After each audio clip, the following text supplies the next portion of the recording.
Tai labas. Labas. Dar kartelį.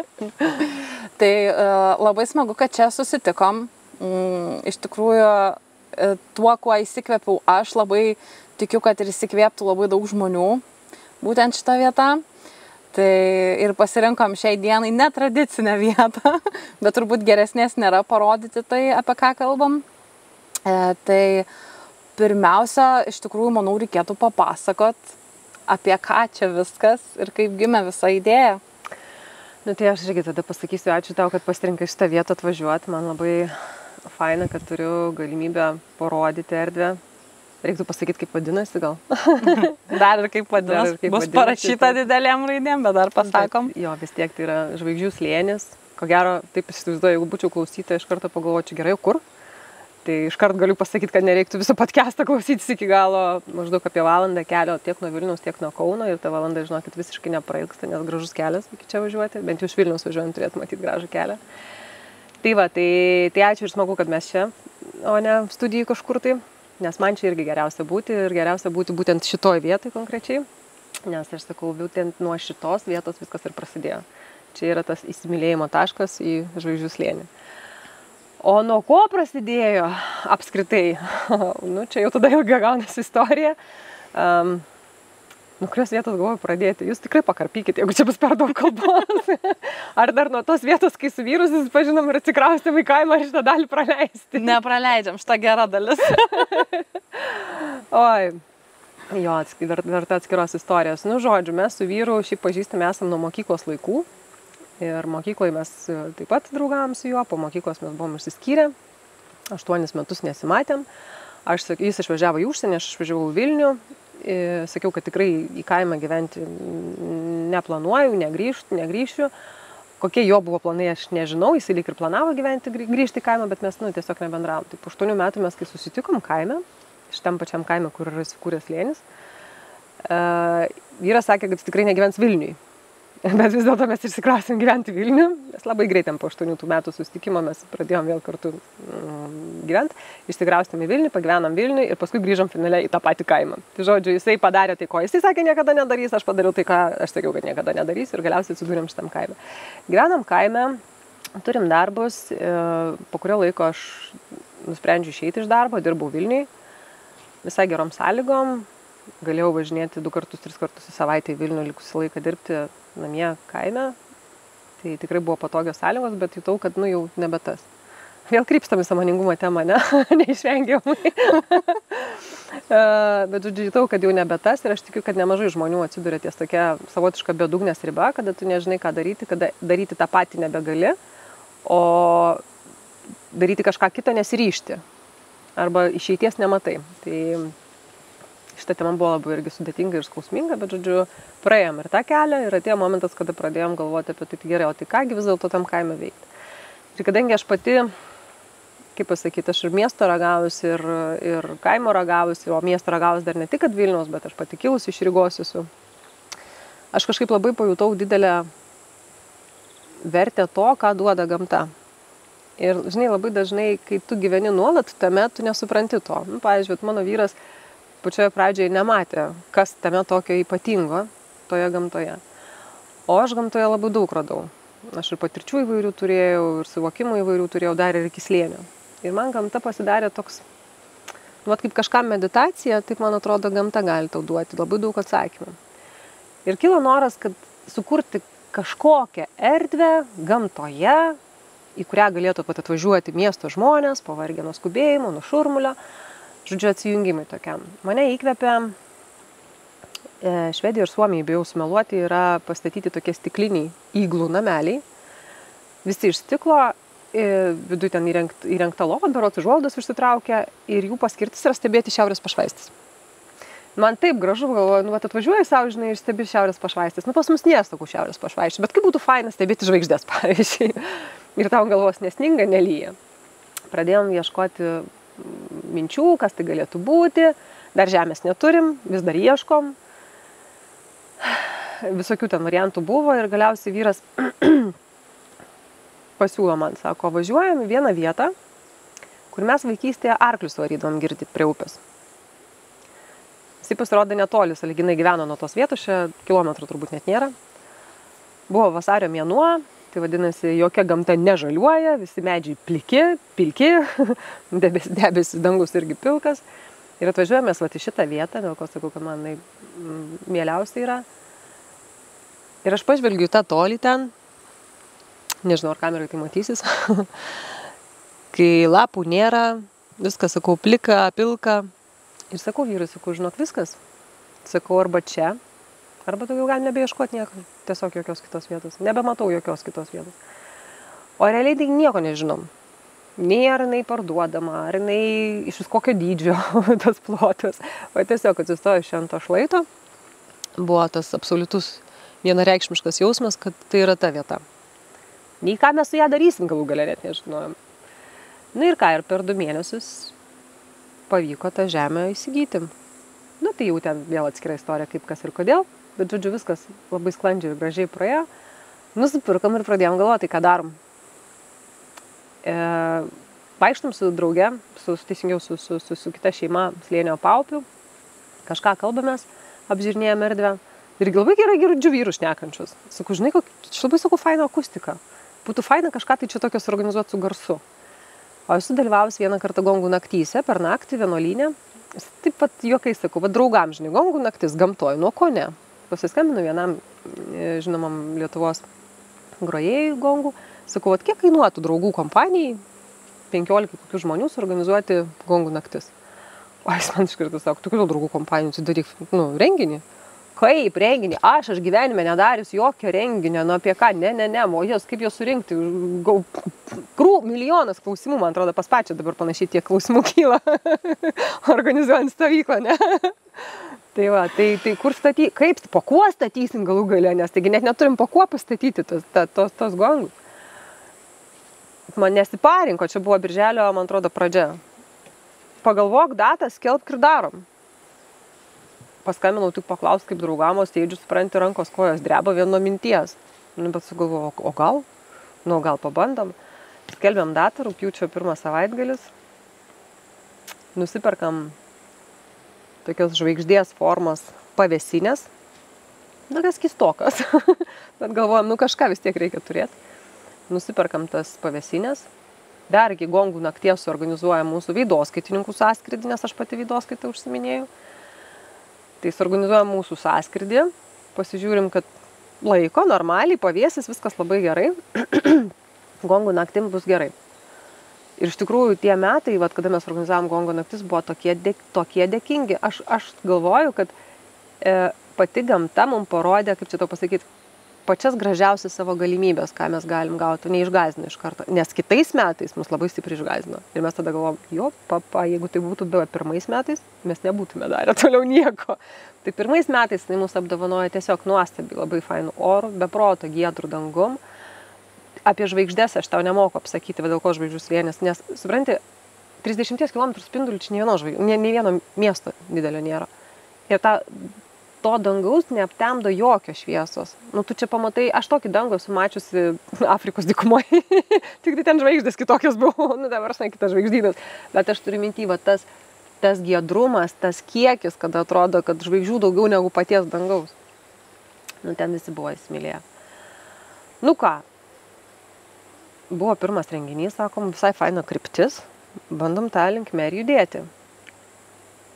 Tada mes susipažinom biškį su Ukmergės vietos veiklos grupe, papasakom, kas mes čia tokie esam, jiem čia visai įdomu pasidarė, sako, atvažiuosim pas jūs, pasižiūrėsim, papasakosit, ką jūs darot, sakau, kad mes nieko nedarom, realiai mes pievą tik turim. 8 hektarus pievos ir viskas, ir labai didelė idėja, kuri dar neaišku, kaip rutuliosis. Labai gerai, sako, mums tokių, kaip jūs reikia. Atvažiavo ir jie labai įkvėpė irgi, supranti, judėti toliau, ieškoti tų galimybių, kaip vystytis. Na ir toliau taip ir vystėmės, aš galvoju, kiek po metų, po 2 mes pradėjom renginėti kupolus, nes stiklinio iglų pastatyti Lietuvoje neatsirado galimybių. Truputėlį mes tam nepritaikyti ir kiti niuansai, žodžiu, nusprendėm statysim mes kupolus. Irgi įdomus toks momentas, kad mintis gimė tuo metu, kai dar nebuvo Lietuvoje kupolų. Bet paskui pamačiau, kad jie pradėjo gan sparčiai dygti visur kur.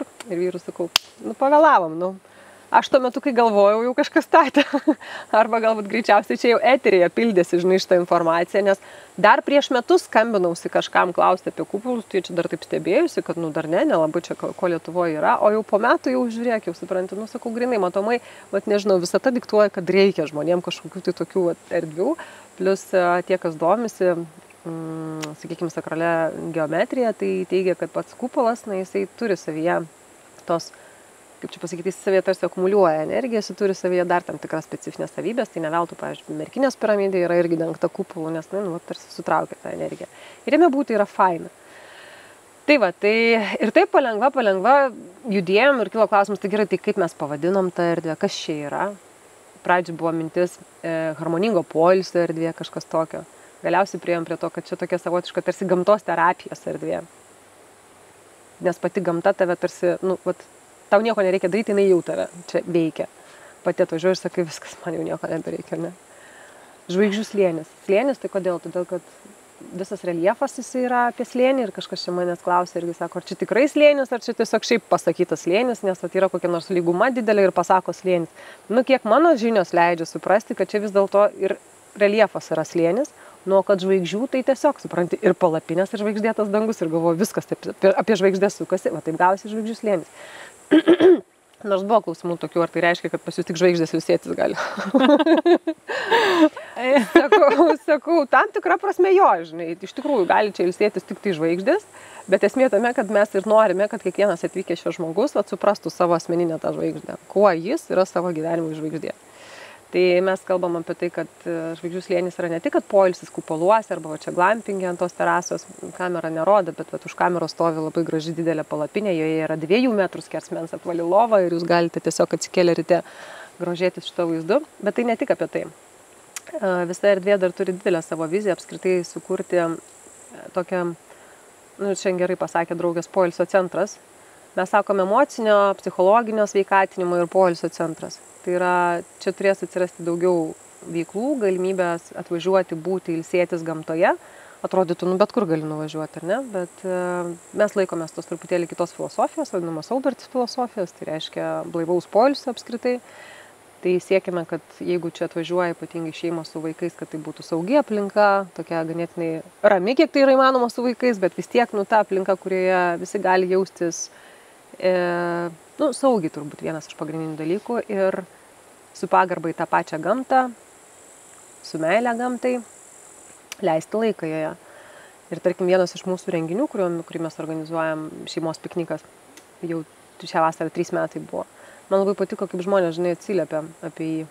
Čia dar atskira apie jį istorija, kas jis ir kokia filosofija, bet šiaip, kad sako, šiaip mes vengiam tokių vietų, bet čia buvo taip gera būti ir taip ramu būti, kad nereikėjo nei kažką tai raminti, tramdyti, drausti ar dar kažkas. Realiai patys tėvai kartu su vaikais, galim sakyti, ilsėjusi.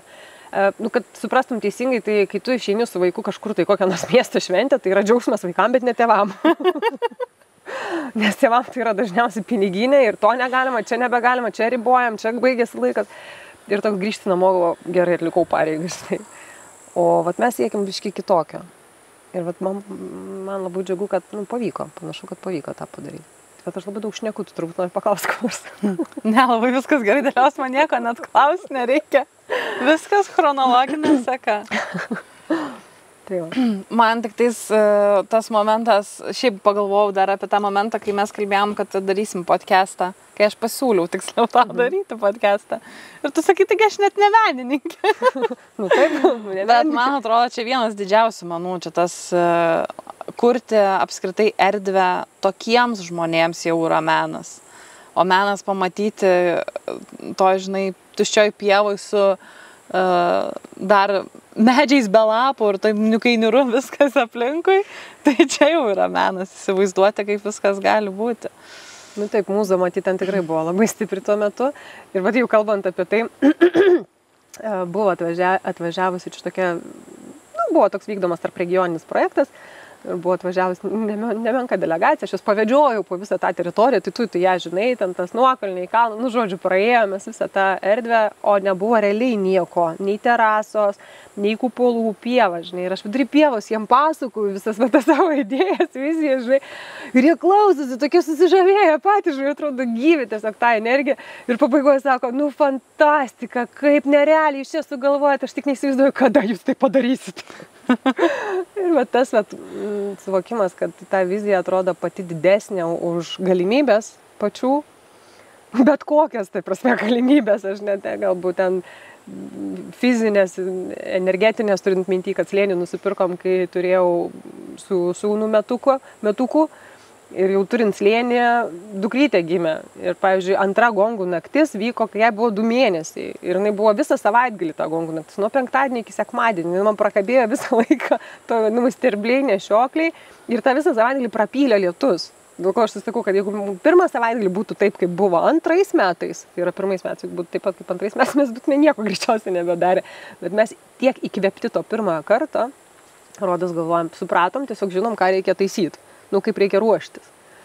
Tai va, tai atrodo, jokių resursų neturi tiek pakankamai tokiai vizijai įgyvendinti, bet, nu ką žinau, pavyksta po truputį. Tikrai man norėtųsi greičiau, aš tas žmogus, kur man reikia kuo greičiau, bet čia ir mano pamokos ir aš tame labai stipriai mokusi.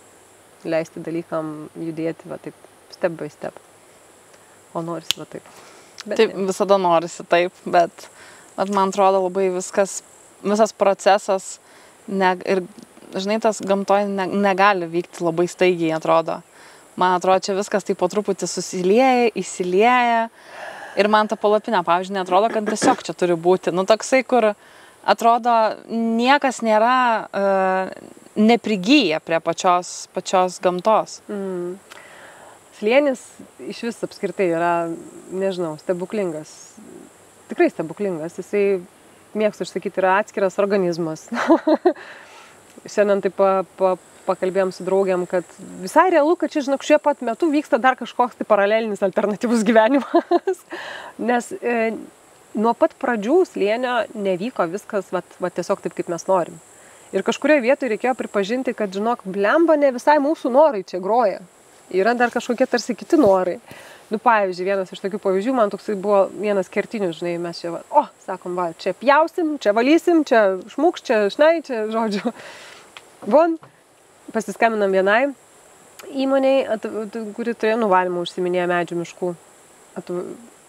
Kaip ten jiem buvo, supranti, jie atvažiavo, bet mes pradėjom sakyti, žinai, čia ąžuolą palikit, čia tą palikit, čia šitą palikit, oi, ne, čia neužsiimsim, čia jūsų žaidimais išvažiavom. Nu, ladnu, paskambinam antriem. Antrie atvažiuoja, ir dar sako, mes technikos čia tokios neturim, žodžiu, neapsiimsim. Nu gerai, paskambinam antriem, sako, gerai, viskas turim techniką, atvešim, taip, kur parodysi, ten pjausim, kur nerodysi, ten nepjausim, viskas gerai. Atvažiavo jau meistrai su įrankiais, vyras atėjo, ten irgi, žinai, kažką, biškį parodyti. Ir sakė, ne, mes čia kažką mums čia kitaip sakė, taigi čia neištrauksim medžių, čia neištrauksim. Mano vyras skambina, žinai, jų ten tų vadybininkui jo, jis sako, palauk, pasikalbėsim, ten kažką pasiderinsim, žodžiu, meistrai galiausiai išvažiavo su visais įrankiais, turėjo perskambinti, man atrodo, nebeperskambino, nu kažkokia nesąmonė, žinai, tu nesupranti, bet, tu negali, bet trečia įmonė buvo ir tu vis negali, supranti, prisikviesti, kad tau čia kažkas kažką darytų. Sakau, žinok, man atrodo, čia kažkaip kitaip reikia viską daryti, nes čia ryškiai priešinasi, kažkas nenori, žinai, to. Ir akurat, ir paskui tiesiog atsirado žmogus, kaimynas, su kuriuo labai gerai sutarėm, kurio labai panaši erdvė yra.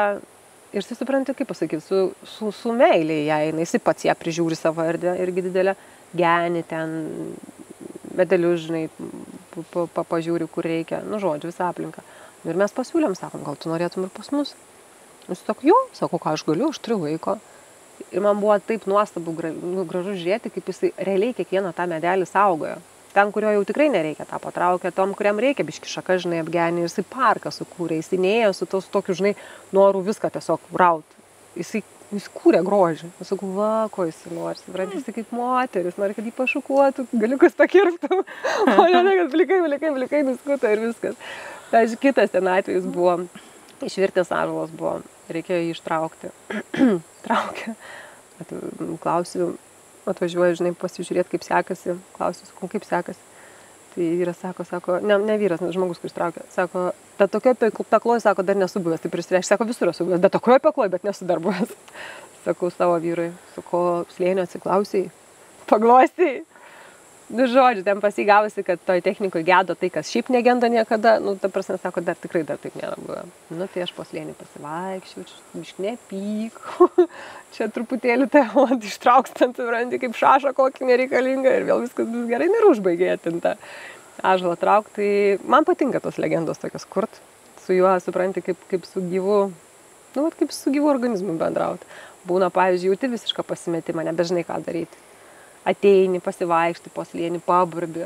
Kaip sakai, nu duok tu man kokį, žinai, nu ženklą, ką daryti, nu kur judėti, ką, nu vat kaip strigau. Žiūrėk, po 2 dienų, pavyzdžiui, kažkokie kontaktai atsiranda žmonės kažkokie, tai nei šio, nei iš to parašo. Ir tu galvoji, nu va, žinai. Tai va, tai aš kažkaip labai noriu, kad šita erdvė, jinai, kaip tu va atėjus, sakai, įkvėptų, tai tikrai įkvėptų žmonės. Leistų, kaip čia pasakyti, atvažiavus truputėlį atitrūkt, pabūt su savim, nuramint save ir su visai kitokia energija, su visai kitokiais jausmais grįžti savo gyvenimą. Ir toliau kurti gražius dalykus. Mhm. Aš prisiminiau vieną tą frazę, kaip tu man sakė, kai tik pradėjome bendrauti, kad slėnis ne visus įsileidžia. Taip. Įdomus dalykas su tuo, ne tai, kad neįsileidžia, žinai. Nu, čia toks metaforiškai. Bet taip gaunasi, kad, pavyzdžiui, yra tam tikri žmonės, nu, pavyzdžiui, buvo vienas iš tokių variantų, aš buvau užsidegusi labai ieškoti komandos žmonių arba surinkti įvairių vedlių į vieną vietą ir susirasti tokių kaip ir bendradarbių, projektus kartu vystyti. Ir buvo susidomėjimas, aš nežinau, gal kokių 40 žmonių, aš jau neklystų, moterų. Nu, galvoju, gerai, su kiekviena iš jų susitikti individualiai, nu, man nesigaus, tiesiog, nu, fiziškai. Pabandau aš organizuoti vieną bendrą susitikimą. Okei, pasiskelbėm datą, apie 17-20 merginų tiko. Nu, aš taip ir priimačiau, kad, nu, nebus taip, kad visom tiks. Nu, bet apie 20 galvoju irgi jau visai nemenkai. Galiausiai atvažiavo 4. Supranti, ir aš galvoju, nu, vat kažkam kažkas nesusiklosta, kažkam kažkas nepaeina, kažkas kažką persigalvoja ir taip toliau, ir taip toliau. Ir pradžioj man būdavo toksai tarsi, žinai, vidinė frustracija, nu, kas yra, žinai, kodėl nenori. O paskui supratau, kad čia gali ateiti tik tas žmogus, kuris pats labai labai stipriai tai jaučia ir kuriam labai to reikia. Jeigu jam tiesiog buvo, žinai, graži nuotrauka ir viskas, ir aš važiuoju, bet vat jis neįsigilinęs į pačią slėnio esmę, jam čia nesurezonuos. Čia turi atsirasti tas žmogus, kuris atvažiuoja ir vat lygiai taip pat. O jeigu jam buvo tas, tai jis tada gali kažką čia daryti. O visiems kitiems ten nesusiklosti, žinai, vat sakau, planai pasikeičia dar kažkas ir aš jau dabar jau nebestresuoju dėl to, aš tiesiog suprantu, kad ateis tas, kas turės ateiti. Nes aš galvoju, čia būtent kas atvažiuos, kas pabus, man atrodo, daugiau nenorės išvažiuoti iš čia arba atvažiuos ir atvažiuos, nes jeigu grįžtant prie tos minties, kaip aš atvažiavau ar ne, susitikti su tavim pirmą kartą ir mano, tarkim, ta idėja apie pačią stovyklą gyveno 3-4 metus galvoj, nebuvo tos visos to sąstato galvoj ir apskritai net neturėjau minty, apie ką tai turi būti, bet žinau, kad norisi man jungti žmonės į vieną vietą ir kažką dėl jų daryti. Ir aš, kai važiavau čia, aš neturėjau tos minties. Ir mes kada apėjom visą slėnį ir aš šiandien kaip ir užtikrinta viduj tuom buvau, bet aš grįžau namo ir aš suprantu, kad aš nesuprantu, ką aš darau. Tiesiog darai, nesuprantu. Aš tiesiog darau, bet aš nesuprantu, ką aš darau. Aha. Ir kur aš čia einu, nes man atrodo, kad protas ir širdis visiškai skirtingus dalykus. Bet aš galvoju, jeigu davė tą impulsą ir tokį stiprų, kad tu tai fiziškai jauti, tai vadinasi reikia. Oi, tas susikalbėjimas proto ir širdies, mano noras kontroliuoti ir tuo pačiu ta laisvė, nes čia yra, žinai, protas kontroliuoja, o širdis tarsi nori iš tos laisvės.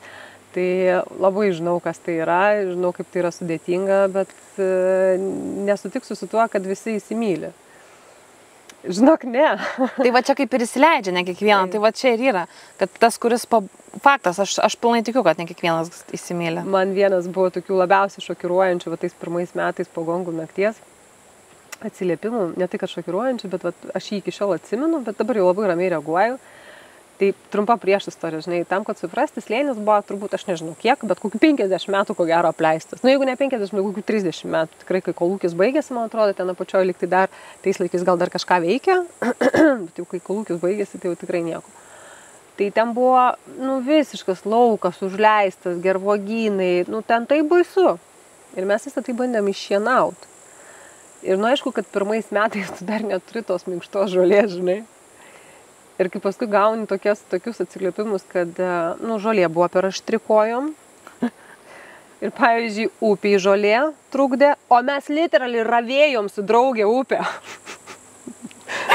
ten, kur prieimas, mes konkrečiai ją ravėjom, nes ten buvo galima šiaip prieiti, bet, nu, man irgi galvo, gal biškį reikia prarauti ir mes tom supranti iki tiek ten toj upiai ir mes ją raunam ir paleidžiam plauk. Ir sako, žinai, va, ta žolė upiai nepatiko. Toks buvo rimtai. Bet, nu ką, nu tai buvo tas, vat, mano, žinai, užgautas perfekcionizmas, mano tas ego užgautas. Ir tada aš vis tiek supratau, kad, nu taip, nu ne visiems. Kažkas, pavyzdžiui, ateina ir pasako, kad, nu va, tokioje erdvėje turėtų būti netokio tipo tualetai. Turėtų būti bio tualetai ten su durpėmis tokiom. Kam aš gal visai ir pritariu, bet kai tai yra renginys didelis, labai, žinai, ten, kad ir 50 žmonių, aš pasižiūrėčiau, kaip eitų į tą durpinį tualetą, žinai, ir skęstų ten toj baloj. Ten kiti niuansai atsitiktų. Vat, žmogus nežinantis, ar ne, ir vat, nebūnantis toj gamtoj, nu, vat, jisai turi tam tikrų įdomių pastebėjimų, žinai, kur tu suvoki, kad jis nesuvokia.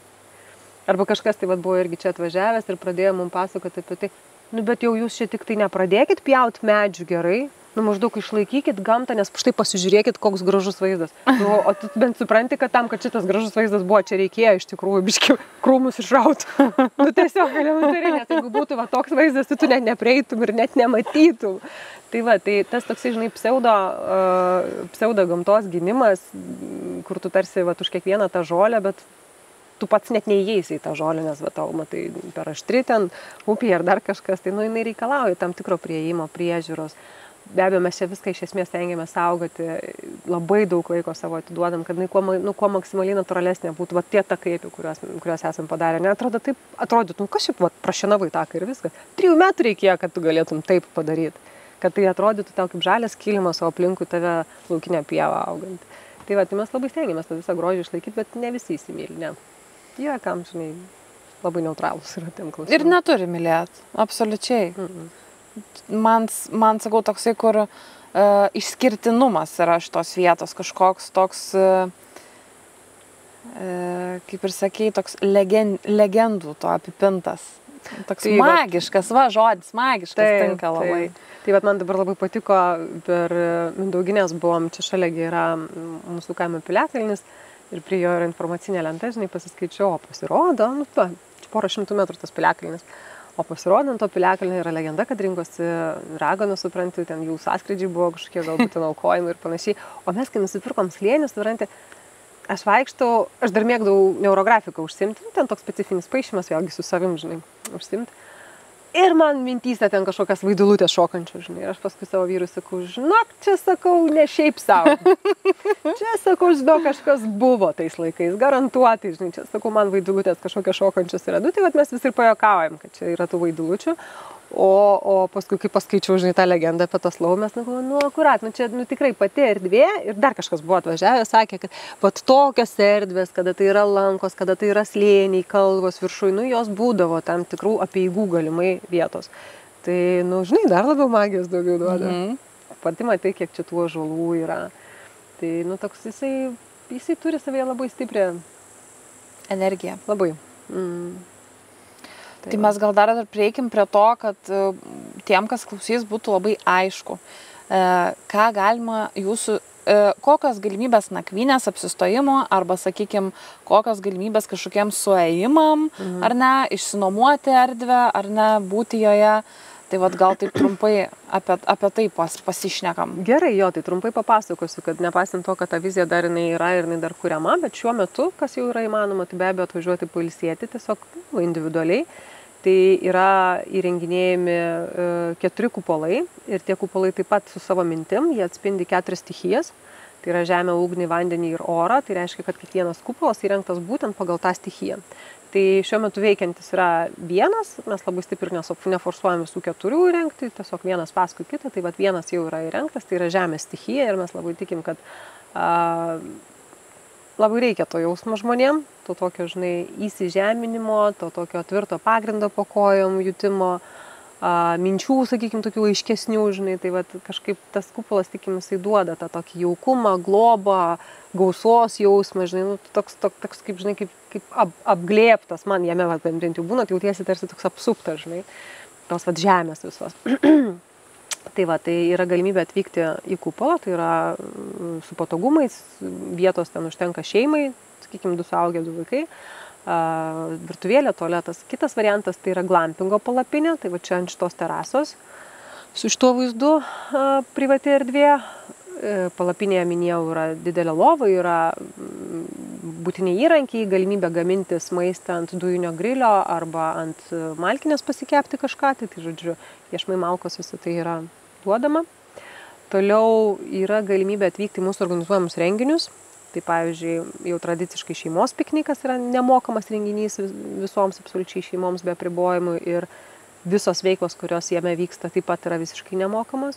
Tada yra šiais metais gimęs mūsų Džiaugsmo festivalis, labai noriu tikėti, kad jisai ir tęsis ir tai bus labai graži tradicija, kodėl apskritai džiaugsmas ir kam to reikia. Ir kitas variantas tai yra organizuoti savo veiklas, stovyklas, sąskrydžius, renginius kažkokius, tai va, tarkim, išsinuomoti erdvę, taip pat yra tokia galimybė. Nu, bet tik tai tiek, kad mes sakom, siaubo ir filosofijos mes jos išlaikom, tai vadinasi, kad tas vat, be alkoholio renginiai, net ir tiem, kas nuomojasi, vis dėlto, nu, ta pati sąlyga galiotų. Mačiau kupolę tokias atsiliepimų knygutes, labai fainas. Esu mačiusi ir kitose, na, sakykime, kažkokiose galbūt apgyvendinimo įstaigose, poilsio zonose. Dažniausiai tie atsiliepimai būna tokie labai trumpi, konkretus. Nu, labai trumpi, tai turiu omeny vienas sakinukas trumpas, arba ten keli 2-3 žodžiai. Čia kiek mačiau, kiek varčiau, tai yra labai visko daug prirašyta. Gal kažkokius galėtum išskirti atsiliepimus, apie ką ten daugiausia žmonės kalba, nes taip ir nenuskaičiau. Žinai, va, ta knyga, kurią tu matėjai, jinai yra tokia šviežia, nes kupolas va tik ką atidarytas. Tai ten tų komentarų ir atsiliepimų dar nėra daug. Bet, pavyzdžiui, glampingo palapiniai pernai metais mes turėjome knygelę irgi. Ir man labai gaila, ją lietus suliejo, nes kažkas ją paliko laukia. Ją lietus suliejo, tai jinai namuose yra, bet jinai neprezentatyvi palikti toliau žmonėm. Tai va ten atsiliepimai buvo romanais.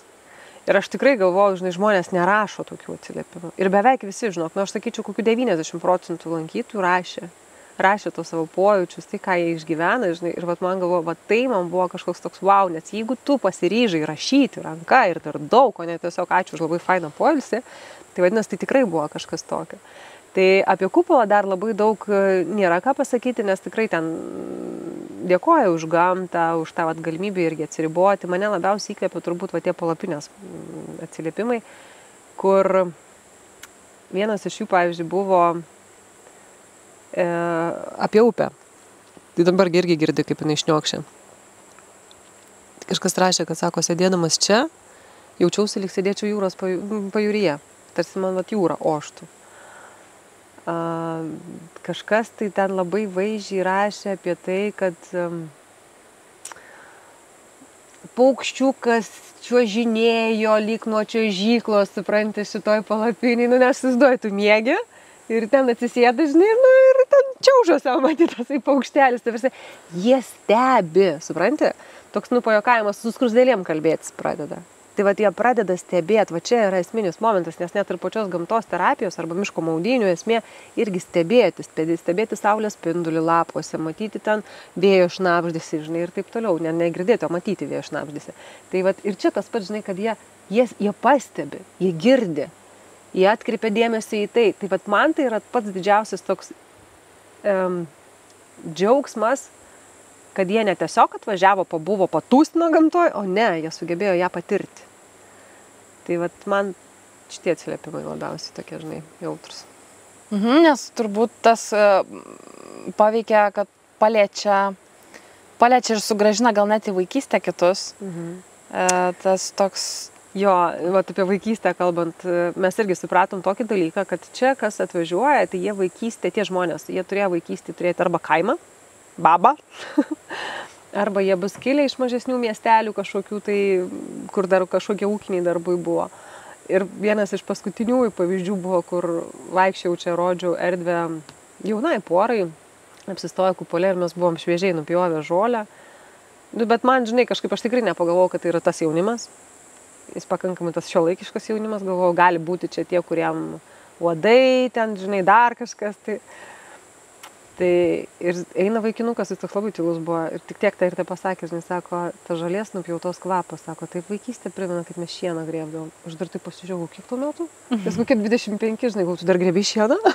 Nes dabar jau visko technika daro, žinai, jau tau grėbti nebereikia, aš dar irgi buvau, kai atvažiavusi į kaimą, mes dar su vyras tais laikais dar klasiokai, kai buvo paėmęs mane grėbti tą šieną.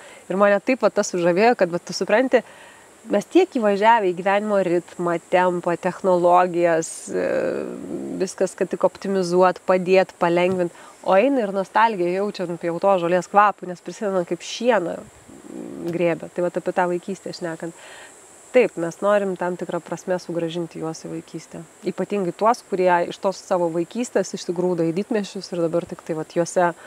Yra mano draugė, kuris sako miesto planktonas. Man tik tai tam, kaip planktonas ir gyvena. Dar turbūt toks vienas dalykas, kurį reikėtų labiau paminėti apie patį Žvaigždžių slėnį ir apie jūsų, na, vadinkim, ir iš verslo pusės žiūrinti, kad dauguma, sakykime, kitų poilsio vietų, ar ne, yra gal netgi, kas liečia kupolus, ar netgi glampingą patį, labiau gal netgi, sakyčiau, orientuoti būna į dviejų žmonių poilsį, o jūs, kaip minėjai, esat orientuoti labiau į šeimas. Jo, taip, čia svarbus momentas yra pasakyti palapinę. Glampingas, jisai turbūt labiau orientuotas į tokį atsiskyrėlišką dviem žmonėms skirtą poilsį. Gali su šeima atvykti, jeigu tinka, kad vienoj lovai miega. Bet kupolas, jisai nereiškia, kad negali atvažiuoti du, bet vis tiek mūsų idėja visą slėnį vystyti taip, kad jisai būtų draugiškas šeimoms.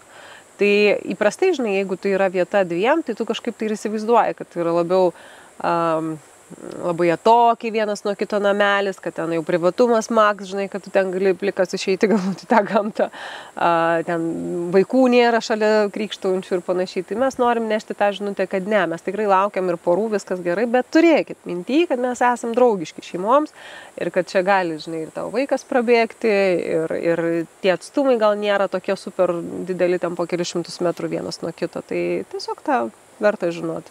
Galų gale pačiuose kupoluose yra stalo žaidimų padėtų, kur būtų galima su šeima pažaisti. Yra ir vaikiškų knygų, kurias gali duoti vaikų paskaityti. Ateityje planuojam, kad turėsime ir prie vandens zonos ir kažkokių tai žaidimų, bet visą laiką galima, žinai, kamuolį atsivežti, žiemą nuo kalno pačiuožinėti, čia esi toks visai rimtas. Labai kviečiam, tarp kitko, vasaros metu užsidėjus vandens batus pražygiuoti upę, nes turim labai gražius įėjimus ir toks visai fainas šaunus vingis yra, tai jūs ir patogiai išeisit ir įeisit, priešingai įeisit ir išeisit ir pražygiuosit ir tai bus patirtis ir tas žygiavimas upė yra visai prieinamas ir vaikams, su vaikais, ne vieniem vaikams, bet su vaikais. Taip. Nepaminėjom turbūt vieną dar tokio dalyko, kad iš tikrųjų atvažiavus nėra tikslo vien tik tai sėdėti užsidarius kupole, pavyzdžiui, ar ne? Kad pas jūs yra labai didžiulė teritorija, yra netgi keli prieimai prie upės. Taip, ir man, bet visą laiką, žinai, klausimas mane veda prie istorijos kažkokios. Tai viena iš tų istorijų buvusi prieš 1,5 metų, man atrodo, atvažiavo bičiuliai į glampingą, kupolų dar tuo metu nebuvo, tai suprastai, glampingas tai šis, žinai, be patogumų, čia ir elektros nėra, būtent be tų patogumų, kad elektros nėra, tualetas lauke. Ir jie sako, sustikom, sakau, jie visam savaitgaliu nuo penktadienio iki sekmadienio. Ai, sako, mes filmų prisisiuntėm, knygų, žinai, pasiėmėm pasiskaityti, maždaug praleisim laiką gamtoj. Ir mes jau susitinkam sekmadienį, buvo dar be to ruduo, tai ne tas metas, kada ten eiti ir pliškentis vandenį, nes ir susitrikyti jau šiltesniem tokiam buvo. Susitinkam sekmadienį, sakau, kaip ten tie filmai, jūsų knygos, žinai, žiūrime, žinok, nei vieno nepasižiūrėjom, nei vienos knygos neperskaitėm. Ir sako, nesupratom, kur laikas dingo. Viena vertus šia laikas, aš sakau, sustoja, šia labai sulėtėja, bet kita vertus jis tave taip įtraukia. Sako, kaip atsisėdom į upę žiūrėti. Taip sako, 2 valandas praėjo, žinai. Vat yra tas toks, čia tu atsisėdi ir gali sėdėti, arbatą sau gert ir supranti, taip, ir šast. Ir tai yra pats geriausias poilsis. kada tu savęs niekaip neužaktyvini specialiai dar ką nors veikti, entertainment savęs kaip nori, žinai, ne. Tu tiesiog eini, prasieiti ir kadangi teritorija didelė 8 hektarai, tu tikrai prieik prie 3 skirtingų prieimų, prie vieno yra didžiulis akmuo. Tu gali ant jo atsisėst ir konkrečiai tiesiog žiūrėti tą visą upės vingį, o jeigu dar ramiai sėdi, žiūrėk ir tos paukščius, pamatysi tas gerves visą, žinai, nes čia yra šiaip, tokia ganėtinai laukinė ir augmenija, ir gyvūnija. Ir kaip pasidaro įdomu, žinai, o jie čia tau, jie čia ana, tada paklausai tu jų, o kiek jų čia skamba, visas orkestras, pavyzdžiui, ryte. Tada nueini prie kitos, žinai, vietos kažkur, ten su smėliuko, jeigu su vaikais, tai ten dar nusirident galimybę nuo to kalniuko, ne aukštas jisai, bet vis tiek jie ten pradeda dūkti ant tam smėlyje. Nu ir vėl, kol tu ten su jais prasibūni, žinai, žiūri dar kelias valandas, nueini 3, galų galia mūsų gamtos džakuzį, kaip mes sakome, ne, o Dieve, kaip aš mėgstu tą vietą. Pats tikriausias vandens masažas yra natūralioj upės slenkščiuose. Va tai yra natūralus vandens masažas, kada tu gali atsigulti į upės akmenys, į tuos slenkščius ir va ta upė su visa ta savo visa srovė, su visa ta savo jėga, kuri tęsiasi belenkiek kilometrų, tau į pečius, į kaklą, į visą tavo kūną skalauja, žinai, nu ta prasme, va tas jausmas yra nerealus. Viskas, aš jau tu nupasakau 1,5 dienos veiklas. Ir žmonės atvažiuoja ir nesuprato, kad jau išvažiuoti reikia. O pas mus yra vieni klientai, atvažiuoja dabar už poros dienų į palapinę. Jie pernai metais, jie konkrečiai atvažiuodavo pernakvoti. Jie važiuodavo į Vilnių, man rodo, į Vilnių į darbą ir grįždavo po darbo. Čia, ta prasme, pernakvoju, iš ryto vėl važiuoju darbą grįžti, sako, nes nenorim, tai miestą mes norim čia, žinai. O čia, sako, aš visiškai atsijungiu. Man atrodo, kažkas tai darbas ten greičiausiai bus su technologijom ar IT, žinai, o čia viskas absoliutus atsijungimas. Tai va, tai jau dabar vėl atvažiuoju. Tai manau, kad dabar atrodo, kad ką čia veikti. Man tai ne. Man tai taip neatrodo. Pasižiūrė, ne. Nu, ką veikti. Geriausias dalykas, ką veikti. Ir dar turbūt tą opciją irgi reiktų, ar ne, paminėti, kad jeigu žmonės negali tarp 2 išsirinkti skirtingų. Jo, čia geras variantas irgi. Mes nebuvom apie tai pagalvoję, bet vieni klientai parašė. Sako, mes norim ir palapinės, bet mes norim ilgiau pabūti pas jūs slėnyje, tai kadangi palapiniai, nėra to dušo, nėra tos elektros, telefonai išsikrauna, čia didžiausia tragedija, suprantate, mes neturim powerbanko. Tai sako, mes norim 1 parą palapinį ir norim 1 parą kupolę. Ir fantastika, galvoju, koks geras pasirinkimas, žinai. Čia jie pasirinko romantiškai praleisti laiką, nes vaizdas, viskas, žinai. O paskui persikėlė į kupolą, tai jau patogumai, dušas, virtuvėlė, bet vis tiek tu visą tą pačią erdvę gali naudotis, ta pati upė, ta pati gamta, tai jie gauna kaip ir 2 visiškai skirtingas patirtis. Va, per vieną laiką nereikia niekur toli važiuoti. O gal dar kažkaip labai trumpai, dar tie 3 kupolai nėra galutinai gyvendinti, bet gal dar apie juos kažką, apie jų prasmę, kokia jų žinutė bus į ateitį. Gal. Tai yra toks man klaustukas, žinai, apie oro kupolą, pavyzdžiui, nes antras yra pakeliui oro kupolas ir toks iki galo neapsisprendimas, ar jį įrengti kaip apgyvendinimui irgi skirta. O gal jį paruošti kažkokiem tai tokiem nedideliem susitikimam, ten, nežinau, 8, maks 10 žmonių pasisėdėjimam, pavyzdžiui, mini kažkokiom praktikom, veiklom ir panašiai. Nes, kaip ir galėtų būti dar ir tokia opcija, kodėl nežinai, yra tas tualetas, yra virtuvėlė, čia ratuku gali žmonės susėsti.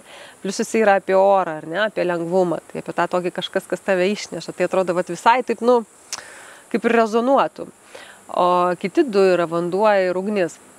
Įdomus labai, šiaip jau iš tikrųjų man ugnis yra labai įdomi, vien tik tai tuo, kad dar net nepradėjus nieko ten normaliai daryti ir bandyti išpildyti, kaip turėtų atrodyti ugnis, jinai jau kelia aistras, nes ugnis yra apie karštį, tą tokį vis tiek. Ir ta ugnis jinai visokia, tai gali būti ir židinys, tai gali būti ir žvakė, tai gali būti ir gaisras. Tai viena vertus tai yra aistra, kita vertus tai yra džiaugsmas. Ir kaip ją išpildyti, kad tai būtų ir šeimai tinkama, ir kad tavęs neužtrigerintų labai stipriai, nes esu kažkam pasakius apie ugnį. Tai vien išteko papasakot, žmogus matyt kažkaip savo vizualizavo ir sako, ne, viskas, aš nebegalėčiau jame būti. Galvojau, kaip įdomu, žinai, kaip žmogus savo supranta, kas jam yra ugnis. Ir, sakau, jos dar net nekuriant, jinai jau aistras kelia. Tai aš visą laiką klausiu, kaip jūs įsivaizduojat, kas yra ta ugnis. Tai dabar mes lyg ir esame apsistoję ties šeimos židinio tokio įprasminimo, kad bandyti per ją pertikti, kaip atrodytų šeimos židinio ugnis. Ne kažkoks tai ten, žinai, stringas, laužas, bet tai, kas mus būrė prie bendro rato. Tai va, tai jinai turėtų kelti to tokį vidinį džiaugsmą, truputėlį, jeigu jautiesi kažkoks toks apatiškas, gal melancholiškas, trūksta tos energijos, tokios, žinai, biški kokios kibirkšties viduje, žinai. Tai va, mes kažkaip tikimės, kad va, ugnis, jinai bus apie tą tokį, žinai, plačiai atvertas akis, tas tokį įkvėpimą, žinai, nu, va, kažkas tokio. Vanduo, irgi įdomius tokius sprendimus jame darom, kaip galėtų atrodyti vanduo. Tai apie sprendimus nepasakosiu, tebūnė, žinai, jau smalsumas, bet pats vanduo, apie ką jis irgi kalba, tas jis irgi gali būti skirtingas. Tai gali būti vandenyno tamsumas, tai gali būti jūra, tai gali būti upė, tai gali būti ežeras, tai gali būti vanduo iš krano. Tai vat kokį tu tą vandenį renkiesi. Man labai patinka, kad aš visam tam procese aš irgi konsultuojuosi su žmonėm, kurie išmano elementus, kurie išmano stichijas, kurie papasakoja, ką kiekvienas iš jų neša, kaip gali būti išreikštas, kaip gali būti per moterišką prizmę arba per vyrišką prizmę parodomas. Tai žodžiu, tai nėra tiesiog šiaip savo, kad spalvas maždaug žemės pritaikėm ir viskas. Mes ieškom to, kaip išreikšti būtent kiekvieną tą idėją. Bet iš tikrųjų, ta pati idėja yra labai įdomi ir kai sakai dėl ugnies, ar ne, kad jau kaitina aistras, bet gal ir nereikia taikyti į visus. Žinai, ir pasirinks galbūt kažkas, kam kaip tik tos ugnelės ir trūksta ir pasirinks būtent tą kupolą. Matai, mes taikom į šeimas. Ai, ten drastiškiau biškiau. Jeigu tu kreipi į tą pusę, tai supranti, jis yra paskutinis, taip, teisingai, jis yra paskutinis, jis yra arčiausiai miškelio. Balansas, kad būtų. Jo, bet aš vis tiek galvoju, kad tas priešais jį esantis yra vandens elementas. Galvoju, kaip turėtų jausti žmonės esantis, žinai. Jo, žodžiu, kaip ten bus, mes matysim, nes apskritai, kai mes juos visus pradėjom renginėti, minties apie 4 stichijas nebuvo. Buvo mintis, kad jie visi 4 vienodi, nes taip atrodė paprasčiausia. Tiesiog, žinai, tu padarai štampovkę ir viskas tvarkoja ir nesivargini, o dabar bandyk kiekvieną išžaist. Kiekviena, vadinasi, eina skirtingi kažkokie tai interjero detalės skirtingos, skirtingi atspalviai. Ne tai, kad paimi tą patį teptuką, tos pačius dažus ir nuėjai viską tą patį nudažyti. Ne. Ir kas svarbiausia tada, kada idėja apie tas stichijas, tai grindų plytelės tai buvo išklotos. Ir tu tada galvoji, kaip dabar su tuo sužaist, žodžiu. Tai visa tai vis tiek yra kelias ir tai yra be galo įdomus kelias, nes tai toks gyvas, žinai, kelias, kada tau atrodo vienaip, tada tu dar su kažkuo pasišneki, žiūrėk, tau dar atneša kažkokią tai idėją, o geras čia, žinai, ir kažkas pasakytų, tai tu čia prieš 3 metus taip turėjai tokį, ne.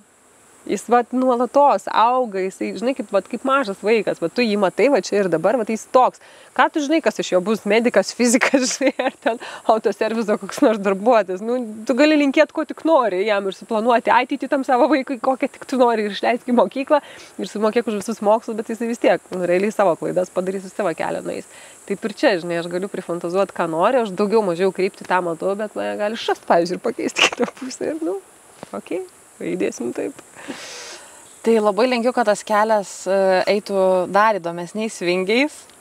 Gal nereikia labai didelių, mes čia turim gerą tą vingį. Ne, aš manau, viskas labai procese. Kaip dabar sėdim, kalbam po metų, nežinom, kas bus ir kiek toli viskas bus nuėję. Ir kiek patirčių naujų atnešę. Tai pirmiausia, to palinkėsiu ir iš tikrųjų tikimės, kad kuo daugiau žmonių atras šią vietą ir Slėnis atsirinks, ar ne, ką priimti. Ačiū tau labai, aš irgi labai tikiuosi, kad žmonės atras šią vietą ir aš dabar labai dažnai prisimenu vieną klausimą. Per kažkokią laidą buvo užklausę, sako, bet šiais laikais pasaulis labai stipriai eina į technologijų pusę. Kaip galvoju, sako, ar šita erdvė, ar ne aktuali šitam pasauliui, dabartiniam 21 amžiui. Ir aš esu 100% įsitikinus, kad tiek, kiek pasaulis nešis į technologijų pusę, tiek aktualus bus būtent Slėnis ir visas kitos erdvės, nes tai yra tiesiog privaloma erdvė, ten pradės šaudyti kažkada tai. Netiesiogiai, ta žodžio prasme šaudyti, bet pradės išnešinėti ir taip toliau. Ir žmonės ieškos vietų, kur atsistatyti, kur atsigauti. Jie pradės klausti, kas vyksta su manim, neišvengiamai. Tai tokios vietos bus būtent tas prieglobstis, kurios jį sugrąžins į tą paprastą savęs supratimo, ryšį su savim ir su gamta galų gale atradimą. Nes tai yra reikalinga, tai yra svarbu. Mes galim ignoruoti, mes galim viską paaiškinti, rasti krūvą, alternatyvų ir taip toliau, bet mes esam patys iš gamtos. Taip. Tai manau, kad tai tikrai neišvengiamai, o aš pati noriu pasidžiaugti, sakai, žinai, apie tai, kad patirtis ir taip toliau. Man smagu vien mūsų pažintis ir kokios patirtis prasidėjo iš karto. Tai aš tau linkiu to paties. Taip sakant, kokie bus mano vingi, to paties ir tau dvigubai atgal. Tai aš tada irgi to pačio. Nu, va, taip ir vingiuosim. Taip ir vingiuosim. Tai norim dar pasidžiaugti tuo, kad organizuosim ir stovyklą, ar ne čia, ir sąmoningumo stovyklą, kuri bus paremta būtent tuo raktu į save. Manau, apie ką ir pats slėnis yra. Ir atspindėsim ir tame labai tą žinutę. Ir slėnio žinutę, ir žmonėm raktą duosim į save. Iš principo, Taip. Su visais vedliais, kurie dalyvaus ir keliausim, kaip sakant, vedami ir to, kas čia yra. Šitą erdvę yra labai dėkinga tam ir aš tikrai užtikrinu, kad jinai labai stipriai pastiprina visą tai, kas vyksta. Tiesiog tiek, kiek jau buvo čia tų renginių, tas palaikymas kažkoks, tai tas jausmas vidinis, su kuo išvažiuoja. Tai va, dar vieni žodžiai iš karto prisimenu žmogaus. Po gongų nakties, kada prilyjo į palapinę, buvo šlapi ir norėjo išvažiuoti ir tiesiog sakė, pradžią galvojo, kad neliksiu, bet pasiliko, išsivalė, kažkaip perėjo, va čia tie trigeriai, žinai, visi. Ir sekančią dieną susitinku, aš tai nežinau, kad tam prilyta buvo į palapinę. Sakau, nu ir kaip? Jis žiūri į mane, žinai, sako, nei viena voverė galvoj nelaksto. Man taip šitie žodžiai patiko. Ir galvot būtent apie tai. Ir tau nereikia pusės metų, ten, žinai, kažkokių tai lankymų, ten ilgo darbo su savim. Tau užtenka pabūti, vat, čia truputėlį ir tu jau gauni. O, va, dar vieni labai faini žodžiai. Visai neseniai pasakyti žmogaus, kuris ėjo tikrai ten 3 mėnesius ar kiek pasakojo kažkokios tai praktikas tam, kad pasiekti vienas iš kaip čia pasakyti, metodų reikėjo pasiekti vadinamąją nulinę koncentraciją. Tai yra toks visiškas išsiskaidimas, aš gerai suprantu, ir iš jo, žinai, paskui ten sugrįžti ir susirinki. Nežinau ten tų niuansų. Jis sako, blemba, sako, 1500 pinigų, 2 mėnesiai laiko, o aš nuvažiavau tik kupolą, atsisėdu, pasiėmiau užrašus, nes aš čia suprask dirbsiu, jau čia dabar, žinai, pasiėmiau užrašus ir aš suvokiu. Nulinė koncentracija. Absoliučiai, tiesiog, vat, nei viena voverė, supranti. Taip. Ir tai yra ypatingai svarbus momentas ir ypatingai svarbi akimirka tam, kad paskui tu jau grįžtum ir tada jau visai kitaip dėliotumės dalykus. Nereikia čia važiuoti su mintim, kad padirbsiu, išspręsiu, rasiu atsakymus ir taip toliau šią akimirką čia būnant nerasi. Bet rasi paskui. Bet čia pabuvęs, visiškai tą tokį patyręs, tai ką slėnis duoda, išvažiavęs, tada rasi. Tai va. Taip, tikrai sutinku su tuo. Tai gerai, ačiū tau labai tada. Ačiū tau. Ir iki kitų susitikimų. Lauksiu labai.